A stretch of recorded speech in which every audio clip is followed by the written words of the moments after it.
aysan ku neeflan u sarreeya samada sare dayaxa calanka iyo suura san kulluudiyo waqtiga iyo ku seerin Sayid Cabdillah Xasan Siyaad Barre iga dhashay Soomaali bana aysan ku neeflan u sarreeya samada sare dayaxa calanka iyo suura san kulluudiyo waqtiga iyo ku seerin Sayid Cabdillah Xasan Siyaad Barre iga dhashay sabool adigu ana sabaqo ku siiyay saraha dheer oo isnii ana taagay haddaa saaka kibirtay seetaana ila dhacday ubadkii soo xirtay sunta dusha uga shubtay ninkii saxda siciisa dibi dhaaro inaan saxday hamuudin inaan samray hamuudin saacadda way socota ciidankana wuu siqaanay sabanka ii dhiib state house baan ka daagay Soomaali baan ka dhashay geesiyaashii Afrika sababkan kala dhashay sada dhashay habeenimo mirta tareesadan meesadaha kula beegsan sila alle kuuda salkaada lagu diin sacabka ii tuntay shalay sokeeyaan ku mood sirtaada way qaraxday Soomaalina way ogaatay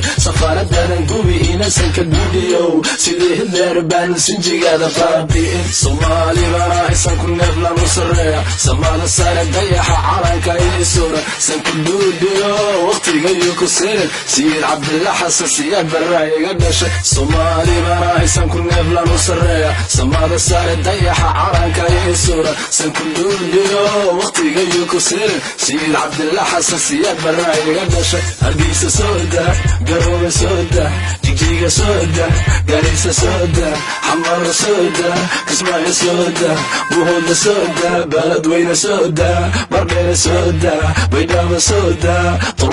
Tollah ciidanka sooda sahrooyi ii dhiib calanka ii dhiib haddaan soo noqon wadanka u dadaal South Africa maqal saaxiibka miyi Soomaalidaad gubtay weligay mayloobo walle mayloobo sidaad mudin ma Soomaali weynilowday saxarkii wuu baxay iftiinkii soo baxay Soomaali waa nabad sool iyo sanaag sharag la saaku saarka noo xira sabadi goldogob saarka noo xira xajadu waa saa sanku duudub asaga